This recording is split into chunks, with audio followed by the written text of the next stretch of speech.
Today we're going to make laminated dough. Our recipe is called a quick or a Blitz puff pastry. Here are our ingredients. So we're going to begin with 3 3/4 cup of AP flour, 1 pound of unsalted butter cubed. We're going to take 1 teaspoon of salt, put it into a container, and to that container we'll add 1 cup of ice water. We do this so we can dissolve the salt and mix it evenly into our dough.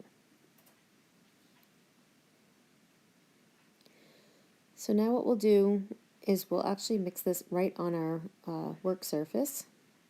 We're going to use a pastry bench scraper, and we'll just spread the flour out and put the butter on top.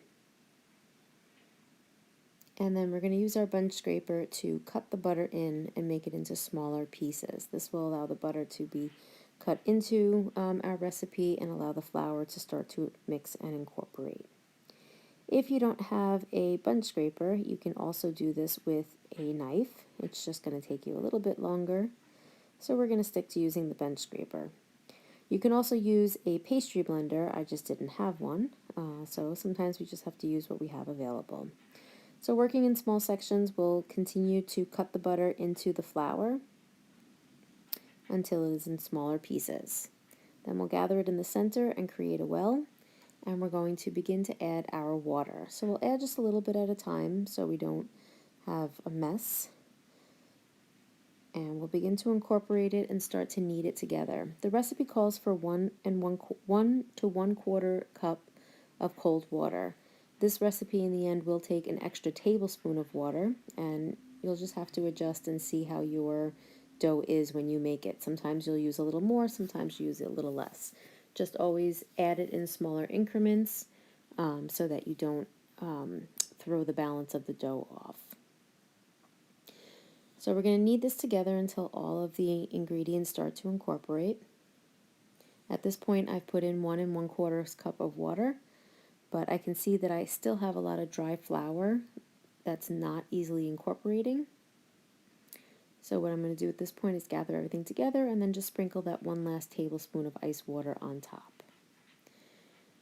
Alright, so now even though this looks very messy, we have big chunks of butter that are kind of hanging out and it looks kind of messy and not really together, we are going to start to roll this out. And by the time we are done, we're going to have a nice smooth dough with lots of layers. So beginning with our rolling pin, we'll start to roll this out into a rectangle, and that's essentially the shape that we want to continue with the whole time. You're going to be very tempted to add lots of flour, but just as you can see, I'm using very little flour, just enough to keep it from sticking to the cutting board and to the rolling pin. So at any point it becomes slightly tacky, you can go ahead and put the flour on there. And you'll see I just pointed out there's still nice big large chunks of butter in there. You're going to see that they'll get smoother and smoother as we go on with the process. So now that I rolled that into one rectangle, I folded it in thirds, and I turned it, and now I'm rolling it out in the opposite direction. This allows for us to incorporate the butter evenly and to create the layers that we need. So again, always working with that rectangle shape, as little flour as you need to keep it from sticking. We're going to, when we're done, fold it into thirds, and now we have to take a little rest. So we're going to make sure that we wrap this in plastic wrap to keep the moisture level inside of our dough. I like to always wrap it twice. And we're going to label it. This is our first turn, and we're always going to put the time so we know that we have to wait at least 30 minutes. So now it's going to rest in the refrigerator for 30 minutes, staying nice and cold, and we're going to repeat the process. The most important thing that you need to know about making any sort of dough, your pie dough, your puff pastry dough, even croissant and Danish dough, is that you always have to keep it very cold while you're working with it.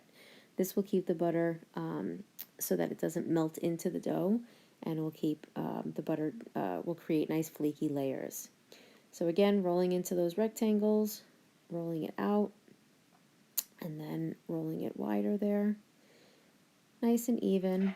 And now we'll fold it in thirds when we've reached our desired size. And all those layers will get tucked inside, and we'll continue to roll until the dough gets smoother and smoother. Again, we're going to wrap this on up twice with plastic wrap. You can reuse the wrap. Now we're going to relabel this. This is number 2, and we're going to get it back into the fridge for a 30-minute rest. So now it's rested, it's nice and cold, and this will be our final roll and 2 folds.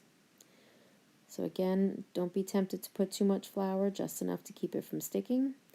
And now you can see that our dough is getting much smoother, and you're not going to see the chunks of butter anymore, and it's going to look really nice and smooth and almost not a bright white, but you'll see that the color gets nice and bright as it starts to incorporate all that butter.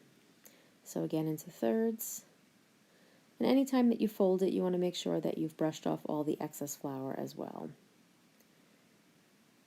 Okay, taking our time to work in sections and not to overroll it or not to warm the dough up or cause too much friction, because then the butter melts into the dough and you don't get your flaky layers that you're looking for. Okay, we'll continue to roll this out until it's nice and smooth and even, and now we're going to fold this in, and that was our last fold, and now you can see how nice and smooth our dough is. Again, we have to allow it to rest, always keeping it nice and cold. Today's demo is just to show you how to make the dough. Now we're going to either refrigerate this for use tomorrow, or we can freeze it for later use. Here's a picture of our raw dough so you can see all of the layers as I cut it open. What will we make with this laminated dough? We're going to make apple turnovers, blueberry ham pies, and cheese Danish. If you want to see more, subscribe and follow us.